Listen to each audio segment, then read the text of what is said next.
fitnah katanya aku suka sama kakak kelas, ternyata enggak gitu kan. Di situ aku nggak betah, aku balik lagi lah ke swasta gitu.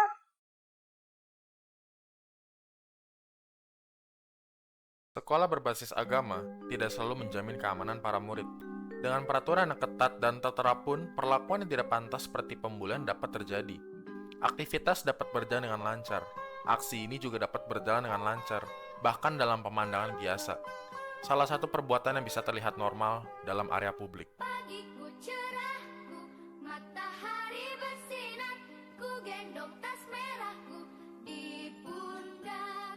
Selamat pagi semua, ku nantikan dirimu. Tar. Saya ikut. Geser lagi.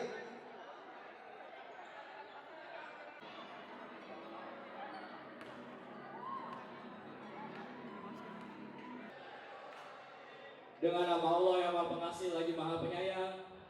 Kalau perihal bullying di SMA khususnya, memang semakin lama kita semakin concern dengan fenomena bully di sekolah. Semakin kesini sepertinya semakin banyak korban bully yang mulai berani untuk lapor ke BK. Ini memang selama kurang lebih 10 tahun Bu Vita di Al Azhar Kelapa Gading, memang semakin tahun itu semakin banyak yang mulai berani untuk Bu, saya dapat perlakuan yang tidak enak gitu dari teman. Mungkin kalau Bertahun-tahun terjadi adanya penindasan dan tak satu pun yang berani untuk melawan. Hingga akhirnya situasi ini tidak lagi dibiarkan begitu saja. Generasi yang baru mulai memilih untuk bersuara, mencari keadilan. jadi memang korban bully ini kan banyak yang sudah sharing ke BK. Jadi kita bisa melihat bahwa dampak bully itu semakin terlihat gitu terhadap anak-anak. Ya memang ada yang sampai tidak mau sekolah, ada yang sampai tertutup dirinya, jadi ada yang merasa tidak bisa mengeksplor dirinya secara tidak muncul kepercayaan diri karena dianggap dia itu kecil dalam tanda kutip. Bagi sebagian siswa, lingkungan sekolah yang seharusnya menjadi tempat untuk belajar, bertumbuh, dan membangun kepercayaan diri, justru dapat berubah menjadi ruang yang membuat mereka merasa kecil, terasing, dan tidak lagi merasa aman. Nanti korban bully ini ya nauzubillah min dzalik ya, jangan sampai terjadi seperti yang sebelum-sebelumnya, sampai ada yang melakukan bunuh diri, sampai ada yang melakukan mungkin malah justru bersikap mau mencelakakan orang lain karena saking dia emosinya tertahan gitu. Oh, toon, bisa sangat. Sangat. Apa? Ada, main ke ada, Rani. Hai, Rani.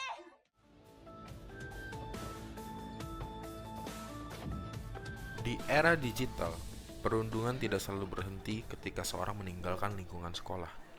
Perkataan dan tindakan tersebut dapat terus mengikuti korban melalui ruang digital. Bekerja setiap hari membuat hati muruk. Namaku Timothy, asalku dari Bandung. Pemirsa, ada yang masih mengganjal dalam kasus kematian mendiang Timothy Anugrah Saputra karena hingga kini belum diketahui penyebab pastinya. Dugaan bullying atau perundungan menjadi pembicaraan publik terkait penyebab kematian Timothy. Tapi dugaan ini... Kasus meninggalnya mahasiswa Universitas Udayana Timothy Anugrah Saputra menuai sorotan. Pada 15 Oktober lalu, Timi diduga bunuh diri dengan cara melompat dari lantai 4 setelah mengalami perundungan dari teman-temannya di kampus. Kasus ini bukanlah satu-satunya. Di balik setiap pemberitaan, terdapat pertanyaan yang jauh lebih besar. Mengapa perundungan dapat meninggalkan luka yang begitu dalam?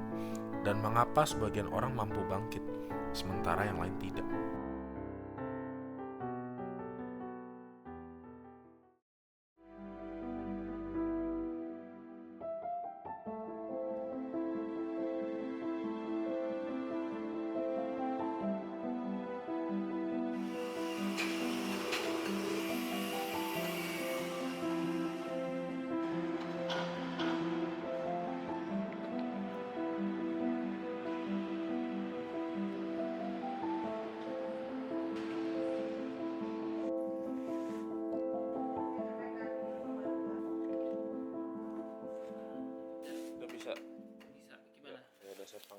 Kasus-kasus tersebut memunculkan pertanyaan lebih besar.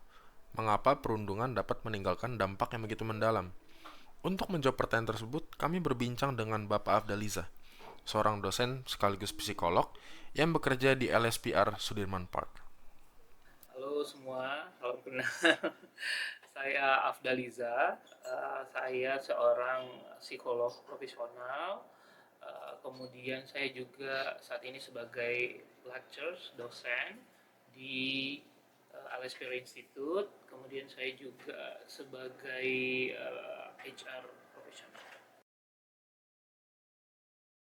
Ada seseorang yang mengalami gangguan mental, cuman secara aktual dia nggak menyampaikan bahwa ini sebagai dampak dari pembulian. Nah, itu yang agak sulit juga. Jadi perlukan significant other. Significant other ini siapa sih? Orang-orang terdekat, misalnya orang tuanya, teman, kakak, adik gitu ya. Itu yang harus mengidentifikasi, karena orang yang sudah masuk ke fase bahwa mengalami gangguan mental akibat bullying, kadang-kadang dia udah nggak sadar tindakan dan perilaku, perasaan dan pola pikirnya itu nggak stabil gitu, nggak berada pada jalur orang-orang normal. Jadi orang-orang di sekitar yang harus mengidentifikasi ini kayaknya udah mulai gitu. Tapi kalau pada fase di mana seseorang tuh masih bisa ngerasain kan ada yang salah sama gua, ada salah sama saya misalnya, berarti itu masih ada rasa bahwa oh ini saya perlu butuh bantuan, itu jauh lebih memadai. Di balik teori dan penjelasan tersebut, terdapat kisah nyata yang masih terus dirasakan oleh seorang korban. Boleh kenalin namanya mungkin? Boleh. Sebelumnya nama aku dari oke.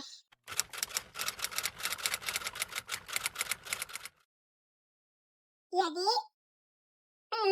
SD itu aku dibully dikarenakan karena aku kan pindahannya.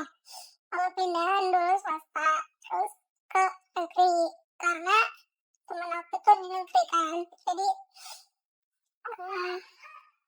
mau nyoba gitu terus pindah ternyata dibully gitu kan. Dibulinya karena anak orang kaya gitu kan. Terus di situ oke lah, nggak masalah gitu kok, lama-kelamaan dibully gitu kan. Dibulinya tuh kayak sempet HP aku dihilangin gitu. Terus difitnah katanya aku suka sama kakak kelas, ternyata enggak gitu kan. Di situ aku nggak betah, aku balik lagi lah ke swasta gitu. Dan ternyata nggak semua negeri itu baik kan.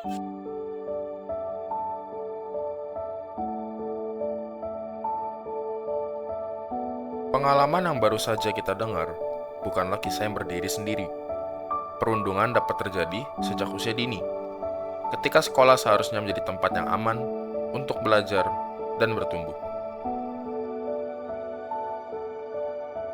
Seiring bertambahnya usia, bentuk perundungan mungkin berubah, namun dampaknya dapat terus dirasakan, bahkan hingga seseorang memasuki jenjang pendidikan berikutnya. Peningkatan jumlah laporan bukan berarti perundungan baru saja terjadi.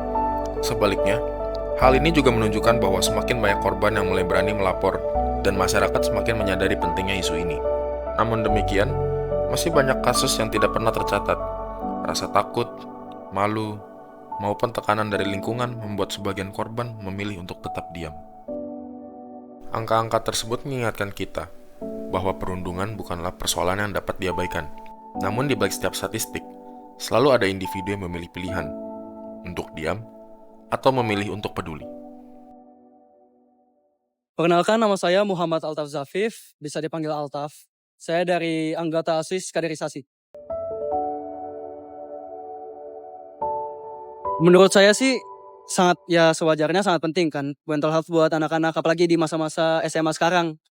Soalnya di masa-masa ini tuh banyak banget anak-anak yang mengalami stres dari pendidikannya, dari sosialisasinya. Jadi menurut saya sangat penting mental health. Sebagai orang yang dulu pernah konsultasi juga ke dokter tentang mental health saya juga, saya pasti akan mendukung juga teman saya. Soalnya saya udah merasakan betapa nggak enaknya kalau kita merasa sendiri, di mana tidak ada yang mau membantu kita. Jadi sejelasnya saya mau bantu juga.